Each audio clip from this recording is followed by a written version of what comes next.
में कई सेंटर ऐसे जहाँ पर रोड बढ़ाने का काम चालू है, तो क्या ये प्रांत अधिकारी के परमिशन से हो रहा है या क्या है ये सब? ये बात बिल्कुल सच है कि धार्मिक संगठना, सामाजिक संगठना और यहाँ तक कि अफसोस की बात है कि बार बार कंप्लेन देने के बाद भी मालेगांव म्युनिसिपल कॉरपोरेशन के टीचर खुद धार्मिक संगठना के ऑफिसों में बैठकर बोगस वोट बढ़ाते हैं। ये बात बिल्कुल सच है। गुलाब पगारे साहब, निखिल पवार साहब, शरद भाऊ और ऐसे तमाम ही पक्ष और संगठन के माध्यम से जो आज के इस आंदोलन को पाठिंबा दिया, मैं उनका आभार व्यक्त करता हूँ, शुक्रिया अदा करता हूँ। और मीडिया के तमाम ही साथियों का भी शुक्रिया अदा करता हूँ कि आप लोगों ने पत्रकार परिषद को अटेंड किया। पत्रकार परिषद के अंदर हमने पूरे सबूत रखे हैं, सिर्फ वो प्रेस लेकर हम घर चले गए ऐसा नहीं। आप लोगों के सामने प्रांत अधिकारी को, जो निवडणूक निर्णय अधिकारी है, जो election officer Malegaon central assembly हल्के के है, उनके पास 42,000 वोट सबूत के तौर पर आप लोगों के सामने दिया गया है, मेमोरेंडम दिया गया है। और मैंने उनसे कहा कि आप हमको आज का या कल का समय दें, हम आकर आपको और डिटेल समझा सकते हैं कि सबूत में कहाँ कहाँ से चोरी हुई। ये देश के अंदर जो वोट चोरी शुरू हुई है, ये बहुत ही खतरनाक है इस देश के लिए, इस देश के संविधान के लिए, इस देश के हिंदू मुस्लिम भाईचारा के लिए। क्योंकि जो लोग आज सत्ता पर बैठे हैं, जो लोग देश का नेतृत्व कर रहे हैं, उनका एक उद्देश्य होता है कि समाज को लड़ाओ और राज करो। अब उन्होंने नया आइटम शुरू किया है, वोट चोरी करके सत्ता पे बैठो। और मैंने इससे प्रेस में भी कहा, अभी दोबारा बोल रहा हूँ कि मालेगांव सेंट्रल असेंबली के अंदर 42,000 सबूत वोट जो चोरी हुई हमने दिया है।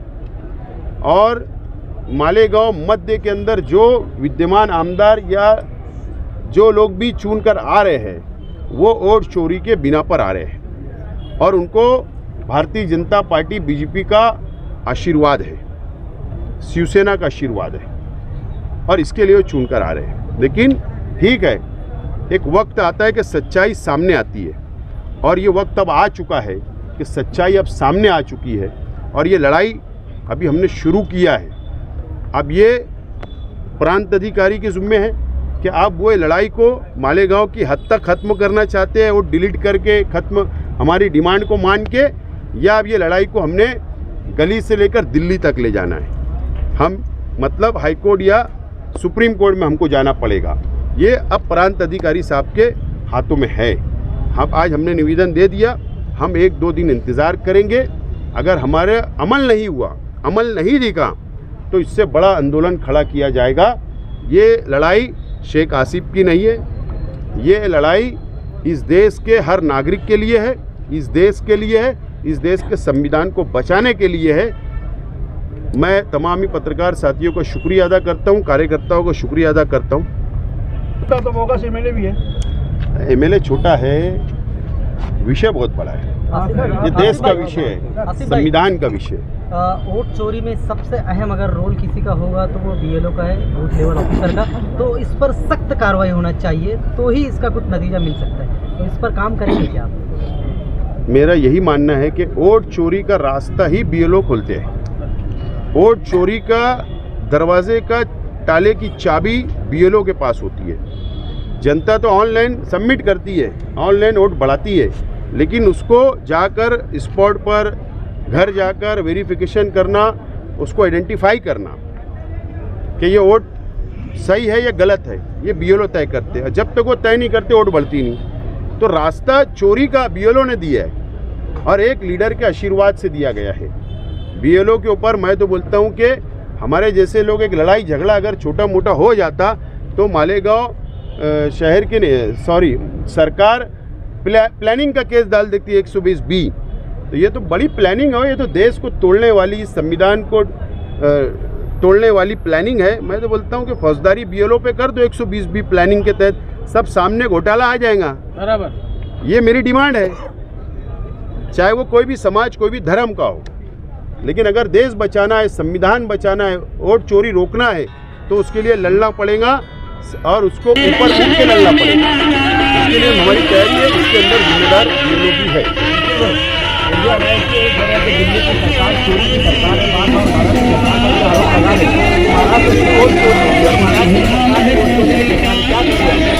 लोकसभा के चुनाव के वक्त महाराष्ट्र में इंडिया अलायंस के कितने खासदार आए और 4 महीने में आई कौन सी सिचुएशन बनी कि महाराष्ट्र में सरकार बीजेपी की पूरे बहुमत में आ गई। इसमें ही सब कुछ आ गया है। मुझे लगता है बहुत सारी चीज़ें आसिफ साहब ने यहाँ पे रखी है। मालेगांव मध्य, साथ ही मालेगांव बाह्य, साथ ही महाराष्ट्र के सभी असेंबली कॉन्स्टिट्यूंसी में, विधानसभा मतदार संघ में इसी प्रकार से जांच होगी तो बहुत बड़ा घोटाला महाराष्ट्र में से बाहर निकलेगा, ऐसा हमारा मानना है। मालेगांव के सेंटर के अंदर भी वोट जो बढ़ाने का काम हमारा कहना है कि हमारा कहना है कि राष्ट्रीय स्तर पे इसके ऊपर बहुत सारी बातें रखी गई। वही बात हम महाराष्ट्र से, मालेगांव से हम कहना चाहेंगे कि महाराष्ट्र के सरकार में ही बड़े पैमाने पे बोगस वोटों के जरिए सरकार लाने की कोशिश की गई है।